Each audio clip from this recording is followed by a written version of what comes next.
Hospital in your kitchen series में हमारी आज की स्पाइस है लवंग, लौंग या क्लोव। आयुर्वेद के अनुसार लवंग का उपयोग कुलिनरी और थेरेपोटिक दोनों तरह का होता है, जो आदिकाल से किया जा रहा है। अगर आयुर्वेद की आगे बात करें तो आयुर्वेद के अनुसार इसका स्वाद गर्म और तीखा तो होता है, लेकिन इसकी तासीर स्निग्ध यानी ऑयली और ठंडी होती है। बहुत सारे लोगों को यह सुनकर शायद अजीब लगेगा कि लौंग तो हम हमेशा से गर्म मानते रहे हैं तासीर में, इसे आपने ठंडा कैसे बता दिया।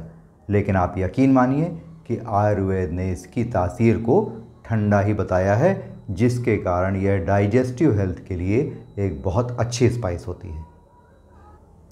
टेस्ट के इम्प्रूवमेंट के लिए भी आयुर्वेद ने इसे बहुत अच्छा बताया है।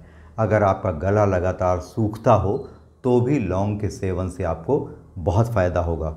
इसके साथ ही जिनको पाइल्स की शिकायत रहती हो उन्हें भी कम मात्रा में सही, लेकिन लौंग का सेवन ज़रूर करना चाहिए, इससे उन्हें फ़ायदा होगा।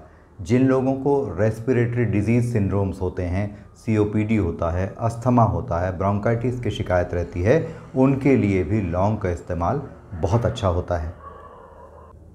आयुर्वेद लौंग के बारे में यह भी कहता है कि यह वात, पित्त और कफ के लगभग सभी रोगों में गुणकारी होती है। इसीलिए संस्कृत में इसे देव कुसुम की संज्ञा दी गई है, means flower of the deities. पुराने समय की अगर हम बात करें तो चीनी राजा जो थे वह मुंह की दुर्गंध दूर करने के लिए इसका प्रयोग लगातार करते थे। अगर इसकी फसल की हम बात करें तो यह नेटिव ऑफ इंडोनेशिया है। इसके अलावा सदर्न स्टेट्स में भी हमारे यहाँ इंडिया में इसे लगातार उगाया जाता है। सर्दी, खांसी, बुखार और फ्लू के लिए भी लौंग के काढ़े का इस्तेमाल पुरातन काल से होता आया है और आज भी हो रहा है।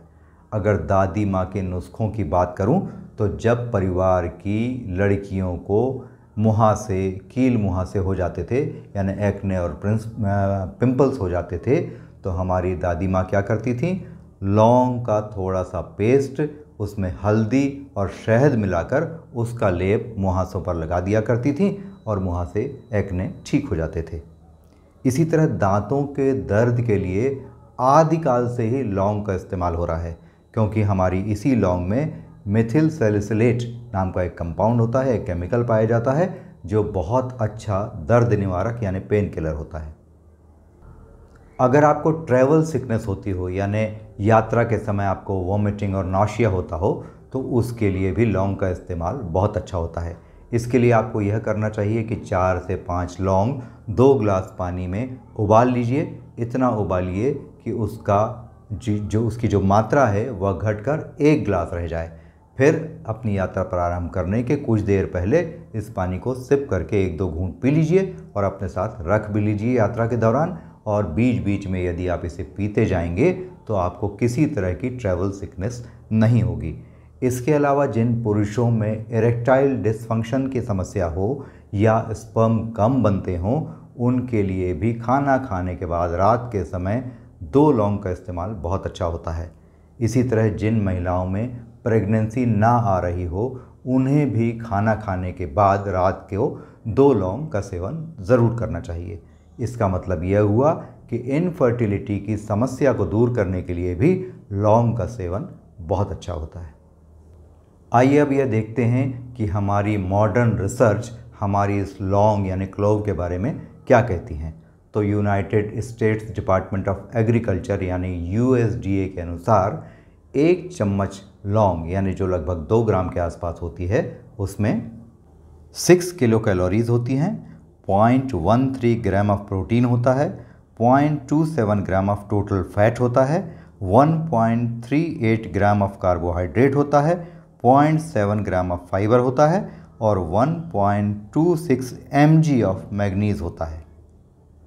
लौंग में इतनी अच्छी एंटीऑक्सीडेंट और एंटी इन्फ्लेमेटरी प्रॉपर्टीज़ होती हैं कि इसे कैंसर के ट्यूमर्स के इलाज में बहुत अच्छा माना जाता है।